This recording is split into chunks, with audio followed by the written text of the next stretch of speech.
Imagine waking up inside a game world, only this time you're not the hero, not the villain, just someone caught in between. But what if every decision you make could bend destiny itself? Welcome back to another video. Today, we will be going through another exciting manhwa about a guy who gets stuck inside a game as an insignificant character. Let's dive into it. The story begins with a boy named Jo In-gong sprinting toward a game store with excitement written all over his face. His name, which literally means protagonist in Korean, was given to him by hopeful parents who wished that one day he'd become someone important. Of course, such a name naturally drew mockery. After all, it's hard to live up to protagonist when you're just an ordinary boy. But Jo didn't care. He truly believed he was destined to be the main character in his own story. As he pushed open the store's glass doors, a few familiar voices greeted him in a mocking tone, dragging out his name like it was some kind of joke. Jo waved them off. "Stop making fun of my name," he muttered, walking straight to the counter. "Do you have the game?" The clerk grinned. "Of course. I saved a copy just for you." Jo's eyes lit up as the man handed over the box. The title gleamed: Saga, R.E., a VR remake of the legendary game Night Saga. In this world, players could choose to experience the story as the noble human hero, Locke, or the Demon King's eldest son, Zephyr Ragnaros. Jo had beaten the original more than 10 times. He knew its world inside and out. But this remake was the first in full VR, and that meant a brand new experience. Back home, Jo wasted no time. He set up his headset, lay down, and smirked. "I'll take it easy today. Only 8 hours," he chuckled to himself. Typical otaku logic. When he opened his eyes again, he wasn't standing at the usual starting point. Instead, he found himself in an unfamiliar room. His reflection, no, his character was unrecognizable. "Are you still sleeping?" a gruff voice called from beyond the curtain. The sound of heavy footsteps followed, and a towering figure pulled it aside. "Don't you know we're busy today?" Jo blinked, stunned. "Whoa, the graphics are insane." "Graphics?" the man repeated, raising a brow. Jo froze. He hadn't expected an NPC to actually respond. "Wait, you can talk back?" The stranger looked at him strangely. "Did you forget my name already? It's Karak."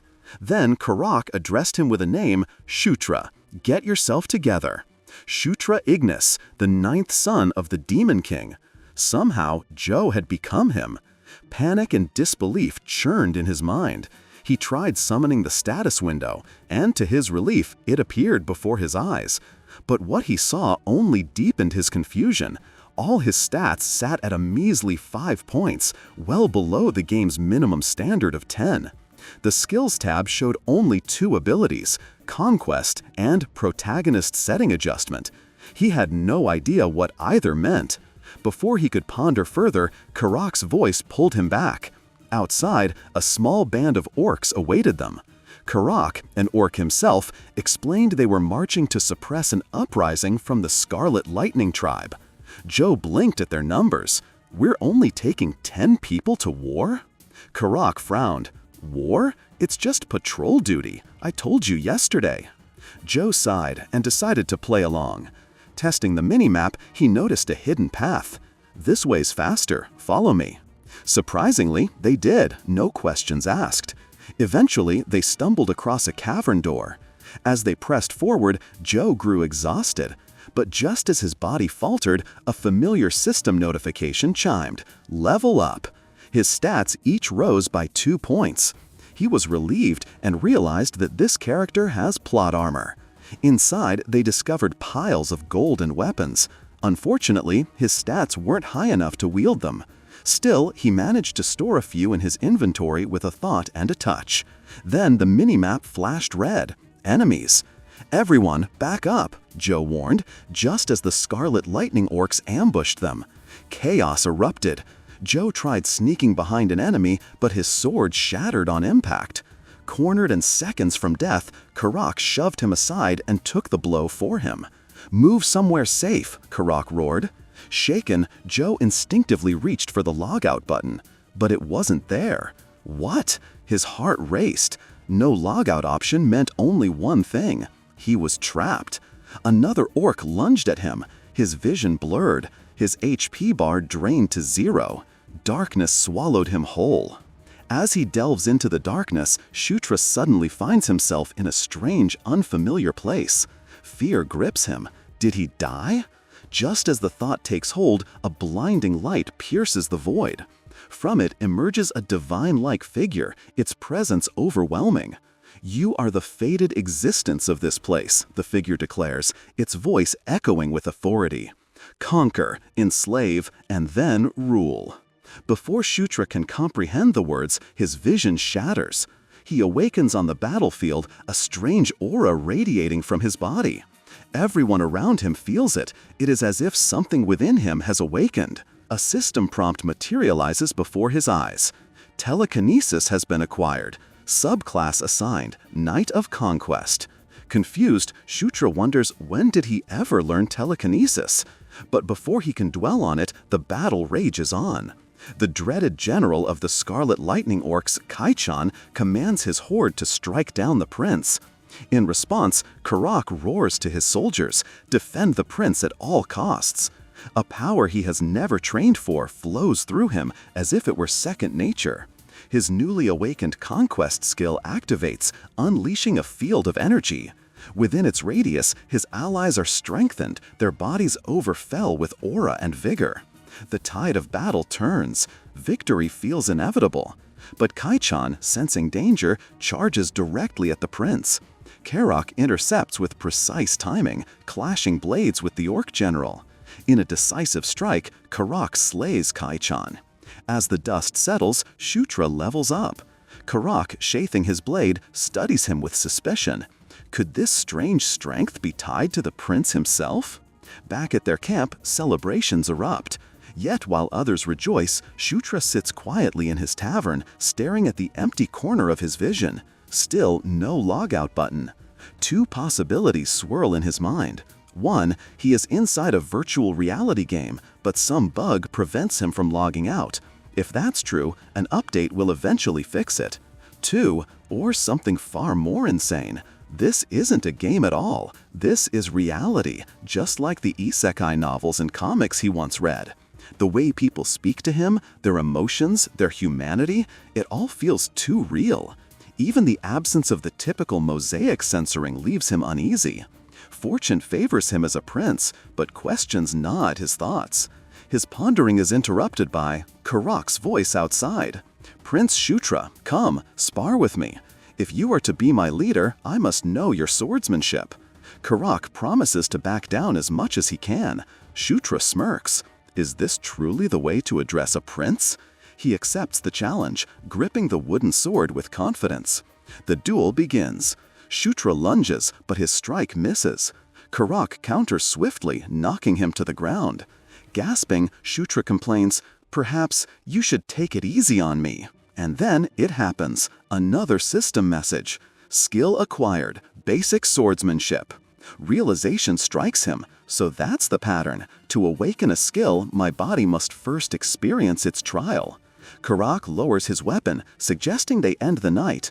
But Shutra, determination burning in his eyes, rises once more. This time, his grip is steadier, his stance stronger. Confidence radiates from him. The prince will not fall so easily again. The demon arc of Night Saga, Shutra remembered it well. It was the story of Zephyr, the demon prince, who surpassed his siblings to become the demon king. The most pivotal moment came in the year 517, when Zephyr mercilessly slaughtered every one of his brothers and sisters to claim the throne. That realization gnawed at Shutra. If this world really follows the game's story, then he too will be killed by him. He exhaled slowly. Thankfully, the current year was 512. That meant he still had time. As these thoughts consumed him, Karak entered. "There you are, Prince. I've been looking everywhere. There's a meeting today. You must come." Shutra hurried along.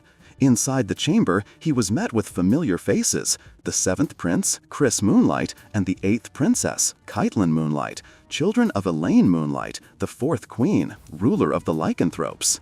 He scowled inwardly. Those two. In the game, they were always a pain. But he also recalled their fate.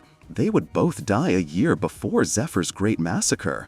Caitlin in particular, her death sparked by the secret of her birth. She wasn't truly the Demon King's daughter, but a bastard child born of Elaine and another man. The siblings eyed Shutra sharply. Caitlin was the first to speak.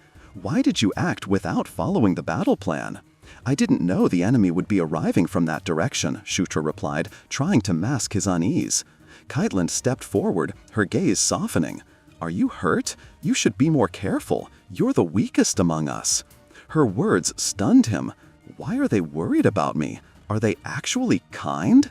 He shook the thought aside. If anything, this was an opportunity. The lycanthropes were known for their mastery of aura. If he could replicate his previous method, gaining skills by experiencing them firsthand, then perhaps— "Caitlin," he said suddenly, "I need a favor. Strike me with your aura." Her expression flickered with confusion, but before she could respond, the world around him shifted. Darkness, and then light. Shutra found himself once again standing before the divine figure who had appeared before. But this time, there were many others, radiant beings he did not recall from the game. His voice trembled. Who are you?" Before an answer could come, a blinding light enveloped him. His eyes snapped open. He was back in his bed, and Carrick's looming face was the first thing he saw. Awake at last! Shutra nearly jumped out of his skin. "Don't sneak up on me like that!" Carrick raised an eyebrow. "Then tell me this, why did you ask the princess to strike you with aura?" As if in response, a message appeared. "Skill acquired. Aura." Shutra smirked faintly. "Because it worked." Carrick blinked. "So you can awaken the aura just by being hit with it?" "Something like that," Shutra muttered. Carrick's tone hardened. "Then it was you, wasn't it, on the battlefield against the Lightning Tribe?" "Yes," Shutra admitted without hesitation. Carrick nodded, then added, "While you were asleep, the main force claimed victory against the Scarlet Lightning Tribe." Shutra frowned. "Wait, I thought it was just me, Chris, and Caitlin assigned to take them down." Carrick stared at him in disbelief. "Do you even understand how vast the Ore Tribe is?" "Then who led the charge?" Shutra asked. "General Bandal." Shutra's eyes widened. Bandal. In the game, he remembered the man vividly, one of the strongest warriors of the Demon King's army, and one of Shutra's personal favorites when he had played as Zephyr. By 515, Bandal would swear loyalty to Zephyr and become his trusted subordinate. But Shutra had the advantage of foresight. He knew everything about Bandal, from his favorite meals to the rewards that motivated him, and most importantly, the condition to win his loyalty: defeating him in a duel. Clenching his fist, Shutra made his decision. If Zephyr can claim him in 515, then he'll claim him first. Shutra was now stationed in Caitlin's camp. Chris and Caitlin both stared at him, astonished. "You reached level 1 of aura expulsion in a single day?" Chris exclaimed. Shutra only smirked. "Of course I did. I dumped all my points into aura. And it wasn't some rash gamble either," he thought to himself. Aura enhances physical ability overall, much better than relying on a gimmick like telekinesis. Chris, still wide-eyed, muttered, "Could it be because Shutra is a Gandharva?" Before Shutra could comment, Chris leaned in again. "Then, can you draw an underground map?" "Underground map?" Shutra tilted his head. He wasn't entirely sure what Chris meant, but with his minimap system as backup, he figured it wouldn't be too hard. Borrowing pen and paper, he sketched out the tunnels, producing a map far more detailed than anyone expected. Chris and Caitlin exchanged impressed looks. They praised Shutra for being a genius. "And since the Scarlet Lightning Tribe is gone, there's no one left to know we've uncovered the tunnels. We can use this to ambush any intruders," said Caitlin. Chris turned to Shutra. "One more thing. I'll need you to patrol the area." Shutra sighed but complied. With a small group, he began walking the winding paths. To his surprise, Caitlin appeared further ahead, cloaked in a robe. "What are you doing here?" Shutra asked suspiciously. "I'm just following from behind," she answered calmly. If something happens, I'll step in. Otherwise, I won't interfere." Another woman stood beside her, Sira, her adjutant. Together, they pressed deeper into the caverns. Soon, they noticed something strange. Every chamber was empty. "Why's that?" Shutra asked. Carrick shrugged. Who wouldn't take their own valuables? The dwarves probably moved them. "Then why didn't they take them last time we passed through here?" Shutra pressed. "They probably weren't worth much back then," replied bluntly. Before Shutra could argue further, his mini-map pulsed. A large cluster of red dots was closing in. His instinct screamed danger. Opening his inventory, he pulled out a flash spell scroll looted from the last expedition. "Close your eyes," Shutra tells everyone. The moment the creatures emerged, he detonated it. A blinding burst of light filled the cavern. The enemies revealed themselves, stone spiders, huge beasts that thrived in the dark. They traveled in packs, and their venom could paralyze a man within seconds. But now, blinded by the flash, their advantage was gone. His team roared as they launched their attack. "Carrick, come with me to defeat the boss," Shutra called. Together, they broke through the lesser spiders toward the boss. The monster was massive, armored in an impenetrable exoskeleton. Carrick's blade struck it, but the blow barely scratched its surface. Shutra's mind raced. Strong carapace. Ordinary attacks won't work. Fire could burn through it. "Carrick, can you use fire magic?" "No," Shutra cursed under his breath. Just then, a voice echoed in his ears. "Raise your sword." Almost instinctively, he obeyed. The moment his blade lifted, flames engulfed it, ignited by a spell cast from afar. He glanced back. Caitlin stood there, her hand glowing faintly. The fire surged along his weapon, condensing into a crimson edge. "Burning blade!" Shutra roared, bringing the flaming sword down as he unleashes his attack. The monster shrieked as flames devoured its body. Within seconds, the stone spider boss collapsed into ashes before them. Level up. Current level 9. Shutra's lips curled into a faint grin. Caitlin, still staring at the burning remains, turned to him. "What was that strange light just now?" "It's a blessing I receive every now and then," Shutra answered calmly. "From the Gandharva bloodline?" she pressed. He nodded. "Yes." Her eyes narrowed slightly. "Then tell me, have you fought these creatures before? Your responses were far too skillful for someone inexperienced." Shutra shook his head. "I've only read about them. Or more like, fought them 100 times back when this was still a game," he thought privately. Before she could question further, Carrack's voice boomed. "Prince, look here!" He was standing before a massive, ornate door embedded into the cavern wall. As they entered, Shutra's eyes widened. A portal. Its faint glow pulsed atop a dwarven-style floor pattern. "Do you know what this is?" Carrack asked. "Not with certainty," Shutra replied, "but I have an idea." Then he thinks to himself, "This design, I've seen it before. Not when I played as Zephyr, but as the hero. If mana is infused into the formation, it should activate."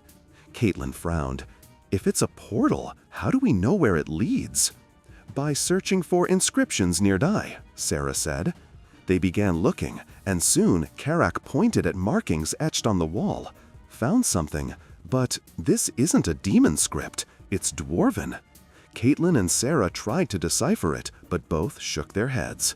And then, without hesitation, Shutra began reading it aloud. The others stared in shock. A system notification appeared before his eyes. "You have acquired Dwarven language." According to the inscription, the portal could be activated with mana infusion. He turned to Caitlin. "Would you infuse your mana into it?" "Why not you?" she asked skeptically. "I'm still clumsy with mana control," Shutra admitted. With a small sigh, she extended her hand. The formation pulsed as her mana surged into it.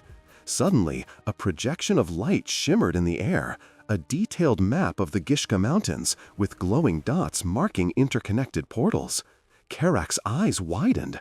The Scarlet Lightning Tribe's main force is stationed right in front of those mountains. Shutra then adds, "With this, we could strike from behind."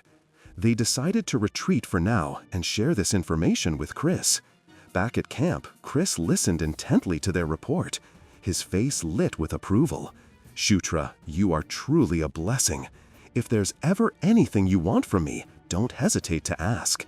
At first, Shutra tried to decline, but Chris pressed on. Finally, after a long pause, Shutra spoke. "Then, teach me the beast god fist art." Chris stiffened at the request. The martial art was an S-rank legacy of the lycanthrope royal family, famed for its destructive power. A silence lingered. Shutra quickly added, "If it's too much, I understand." But Chris shook his head. "I cannot teach you the secret techniques, but I can teach you aura." Shutra's eyes gleamed. Chris smiled faintly. "Then, can I think of you as your brother?" Shutra hesitated. Brother, a heavy word. But at last, he nodded. "All right, brother it is." A system message appeared. Alliance established with Chris Moonlight and Caitlin Moonlight. Far away, in the encampment of the Scarlet Lightning Tribe, a different scene unfolded. Shackled and surrounded by orcs, the sixth princess, Felicia Doomblade, remained in captivity. Shutra sat alone, his eyes fixed on the glowing interface before him. His stats were neatly displayed, and he couldn't help but analyze them. Every time he levels up, each stat increases by 2, except charisma. That only goes up by 1 now. He recalled how it worked in the original Night Saga. Right, appearance and charisma used to be separate stats. Appearance measured beauty, while charisma measured how likable someone was in others' eyes. It makes sense that it slowed down, but still, the growth pace isn't bad. His eyes narrowed as he noticed his level, almost level 10. In the game, whenever Zephyr and Locke hit level 10, their unique skills, Descendant of Darkness and The Chosen One, both advance to the next tier. If that's true here, then when he reaches level 10, at least one of his unique skills should evolve. Excitement bubbled inside him. For once, the future seemed promising. "Prince," Karak's voice cut through his thoughts. "Everyone's ready. We should depart." Shutra dismissed the screen and stood up with an unusual spring in his step. "You seem cheerful," Karak observed. "It's nothing," Shutra replied with a smile. They gathered before the portal. A squad of soldiers inspected the formation for any faults, but everything appeared stable. With a nod, Chris gave the signal. Mana was poured in, and the gate roared to life, a spiraling vortex of light. Shutra lingered for a moment, awe flickering in his eyes. A real gate. His heart thudded with anticipation as he stepped through. On the other side, the world shifted. They emerged near what should have been a Scarlet Lightning Tribe encampment. Chris surveyed the terrain, his tactical mind already at work. "There should be 5,000 troops stationed here," he said. "If we strike from the rear, our priority must be their supplies. If General Bandal launches a frontal assault to draw attention, we can burn down their food stores from behind." But something was wrong. The camp wasn't filled with thousands of troops. In fact, it was nearly empty. Could they have already begun an attack? Far in the distance, movement caught their eyes. A clash, steel against steel, sparks in the twilight. "Focus your aura into your eyes," Chris instructed. Shutra did as told, and his vision sharpened. The battle became clear. On one side were orcs of the Scarlet Lightning Tribe. On the other hand, dark elves, Shutra muttered. The others exchanged bewildered looks. Dark elves had no reason to be here. "This can't be General Bandal's men," Chris said firmly. "No battle was scheduled today. And the scale is far too small." Unease lingered in the air. Eventually, they decided to retreat and report. Back at their tent, they talked with General Bandal. The atmosphere was heavy. The towering commander, known for his imposing strength, listened carefully to their report. First, "Well done," Bandal rumbled to Chris, as expected of Chris's army. His gaze shifted. "But how did you know about it?" Chris hesitated, then gestured to his younger brother. "It wasn't me, it was Shutra." Bandal's sharp eyes fell on the young prince. For the first time, Shutra felt the weight of that gaze, not as an enemy on a game screen, but as a living, breathing general. He felt strangely pleasant to see him again. Impressive.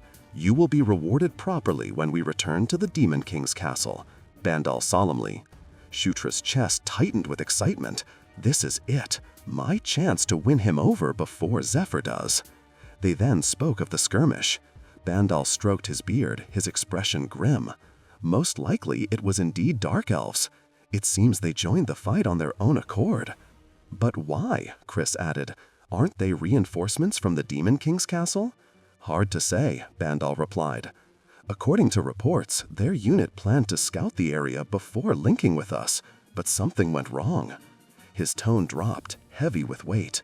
The real issue is that their leader was captured by the Scarlet Lightning tribe. That reckless skirmish you witnessed was no doubt an attempt to save her. Shutra frowned. Who commands that independent Dark Elf unit? Bandal turned to him. His next words froze Shutra where he stood. The one they captured is someone you know very well, Prince. The 6th Princess, Felicia Doomblade, your sister. From hidden powers to unexpected alliances, each step only pulls him deeper into a destiny far greater than himself. But this is just the beginning, because in this world, survival isn't enough. You have to carve your own legend. Thank you so much for sticking till the end. Hope you enjoyed the video.